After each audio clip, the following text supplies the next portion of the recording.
Ganga education में आपका स्वागत है दोस्तों। आज हम लोग इकोनॉमिक्स का एक चैप्टर लाए हैं जिसका नाम है गरीबी, क्योंकि इस चैप्टर से बहुत सारे प्रश्न पूछे जाते हैं किसी भी एग्ज़ाम में। इसीलिए इस चैप्टर को हम लोग करेंगे तथा इस चैप्टर को इसीलिए लाए हैं क्योंकि यह चैप्टर करंट से जुड़ा है। हाल फिलहाल में नीति आयोग ने एक डाटा जारी किया था कि गरीबी कहाँ अधिक है कहाँ कम है। इसीलिए इस चैप्टर को लाने का मूल उद्देश्य है। इसको समझिए। गरीबी क्या है? गरीबी का अर्थ क्या है? गरीबी का शाब्दिक अर्थ है कि व्यक्ति को ज़रूरत की चीज़ यदि नहीं मिल रही है, यानी कि उसको भोजन नहीं मिल रहा है, वस्त्र नहीं है, आवास नहीं है, इस तरह की कोई सुविधाएं उपलब्ध नहीं हो रही है, तो हम कहेंगे कि गरीबी है।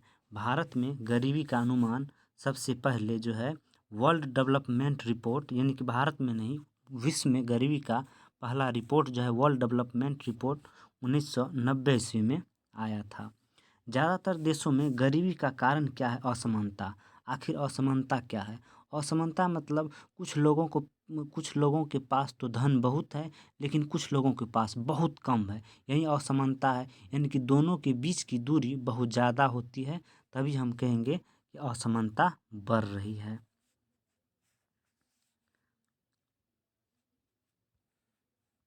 आगे अब देखेंगे कि भारत में जो गरीबी है, भारत में गरीबी का मेन कारण है असमानता, क्योंकि 80% आदमी के पास जो धन होना चाहिए वह 10% आदमी के धन के बराबर है। मूलतः यही कारण है। असमानता को दूर करने के लिए सरकार को कुछ योजना लानी चाहिए और इसके बारे में कुछ काम करना चाहिए। गरीबी का मापन कैसे होता है, इसको हम लोग समझने का प्रयास करेंगे।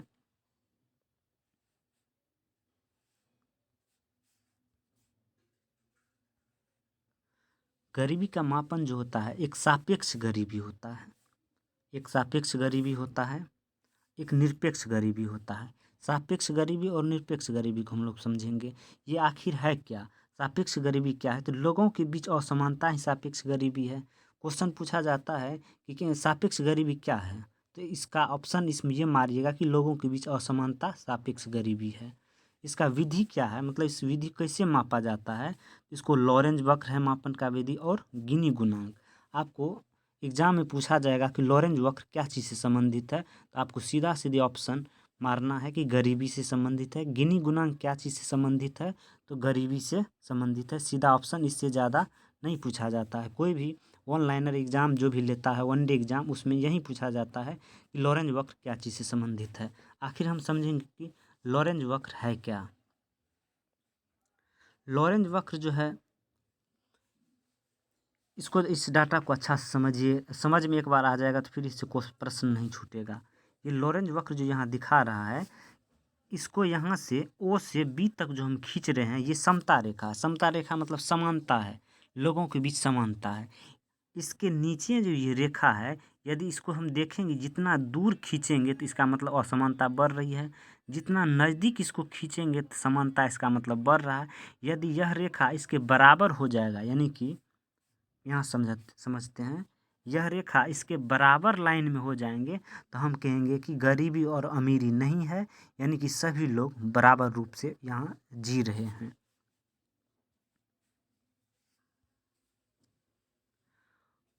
लॉरेंज वक्र जितनी समता रेखा के पास होगी, अभी समझाए थे कि लॉरेंज वक्र जितनी समता रेखा का मतलब ये हो गया, समता का रेखा का मतलब ये हो गया कि जितनी समता रेखा के पास होगी उतना ही गरीबी मतलब असमानता कम होगी। लॉरेंज वक्र जितनी समता रेखा के पास होगी, आय का विषमता मतलब आय की समानता होगी उतनी ही कम होगी। अब समझते हैं हम लोग गिनी गुणांक क्या है।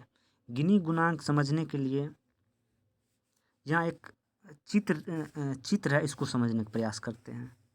ये चित्र जो है, ये समता रेखा से यहाँ है, और इनके बीच जो ये रेखा खींच रहे हैं इसको कहते हैं हम लॉरेंज वक्र।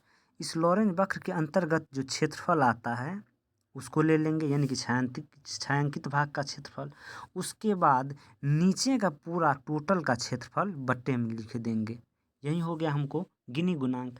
गिनी गुणांक से इतना ही सूत्र से ज़्यादातर क्वेश्चन पूछा जाता है। प्रश्न इसका जी बराबर क्या होता है ऑप्शन में दे दिया जाता है, और नॉट, इसको ध्यान रखिएगा, जी जब 0 के बराबर होगा, यानी कि जी यहाँ 0 के बराबर हो जाएगा तो प्रत्येक व्यक्ति का आय समान होगा। यहाँ से ये प्रश्न पूछा जाता है, जी बराबर 0 हो जाएगा तो क्या होगा, तो प्रत्येक व्यक्ति का आय समान होगा। यदि जी बराबर 1 हो जाएगा तो तब ये कहा जाएगा कि एक आदमी के पास पूरा धन है, मतलब 100% आदमी के पास जितना धन होना चाहिए वो 1% आदमी के बराबर धन है।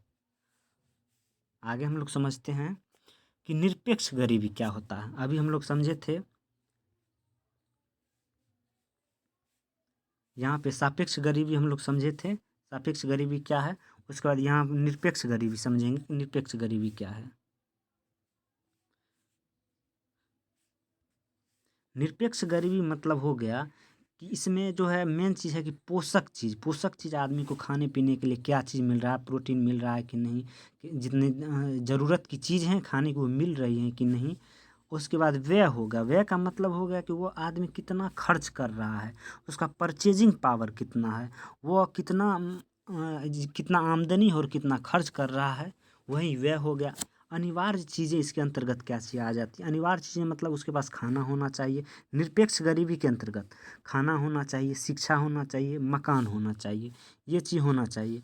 सर्वप्रथम निरपेक्ष गरीबी का अनुमान जो है, निरपेक्ष गरीबी का अनुमान 1945 ईस्वी में खाद्य एवं कृषि संगठन द्वारा अनुमान लगाया गया था। ये प्रश्न पूछा जाता है कि सर्वप्रथम निरपेक्ष गरीबी का अनुमान कब लगाया गया था, तो 1945 ईस्वी में। किसके द्वारा, खाद्य एवं कृषि संगठन के द्वारा। अब समझते हैं कि भारत में गरीबी क्या है, भारत में गरीबी के कारण क्या है और गरीबी का अनुमान सबसे पहले कब लगाया गया था। तो भारत में गरीबी का अनुमान सबसे पहले दादा भाई नौरोजी जी ने गरीबी का मापन किया था। कब किया था, तो 1868 ईस्वी में। ये प्रश्न पूछा जाता है, इसको ध्यान में रखिएगा। और एक और प्रश्न पूछा जाता है कि वाई के अलग समिति के अनुसार, याद ध्यान रखिएगा, वाई के अलग समिति के अनुसार ग्रामीण क्षेत्रों में 2400 कैलोरी जो प्राप्त कर रहा है वो गरीब है। शहरी क्षेत्र में 2100 कैलोरी से नीचे यदि है तो पूरा गरीब है। अब इसके बाद एक प्रश्न आता है गरीबी से रिलेटेड कि ये सचिन तेंदुलकर कौन है, तेंदुलकर समिति कौन है, तेंदुलकर समिति कौन है, पूरा नाम है इसका सुरेश तेंदुलकर। इस तेंदुलकर समिति क्या है, तो भारत में गरीबी का निर्धारण प्रति व्यक्ति उपभोग आय के आधार पर होगा।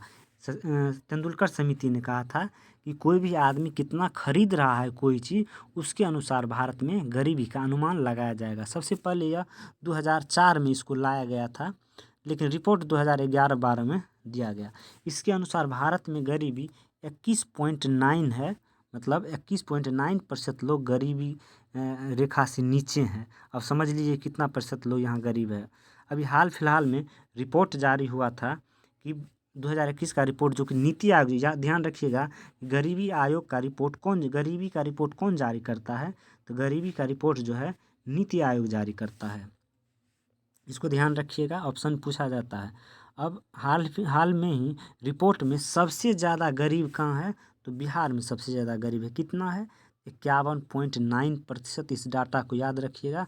उसके बाद आ जाता है झारखंड, 42 पॉइंट कितना है, 1% है। उसके बाद यूपी है, 37.7% है। सबसे कम गरीबी कहाँ है, सबसे कम गरीबी केरल में है। कितना है, 0.71%, मतलब नहीं के बराबर, थोड़ा बहुत वहाँ ही गरीब लोग हैं। उसके बाद पुदुचेरी, जो कि संशासित प्रदेश है, 1.72% गरीबी है वहाँ पर। अब आगे देखते हैं कि ये जो आप चित्र देख रहे हैं, मानचित्र, इसमें जितना गहरा जहाँ वहाँ उतना ज़्यादा गरीबी है। जैसे इस क्षेत्र में देख लीजिएगा बहुत ज़्यादा गरीबी है, लेकिन यहाँ केरल में देखिए आपको वाइट मिलेगा, यहाँ गरीबी कम है। इस क्षेत्र में भी गरीबी ज़्यादा है, यहाँ भी गरीबी, इस क्षेत्र में ज़्यादातर उत्तरी भारत में गरीबी ज़्यादा है। अब देखते हैं कि विश्व में कितना गरीबी है, तो विश्व में गरीबी लगभग 18% के लगभग में है, और यानी विश्व की वर्ल्ड में, और भारत में गरीबी 22%, यानी कि 21.9% है। इस डाटा को याद रखिएगा क्योंकि प्रश्न यहाँ से पूछा जाता है।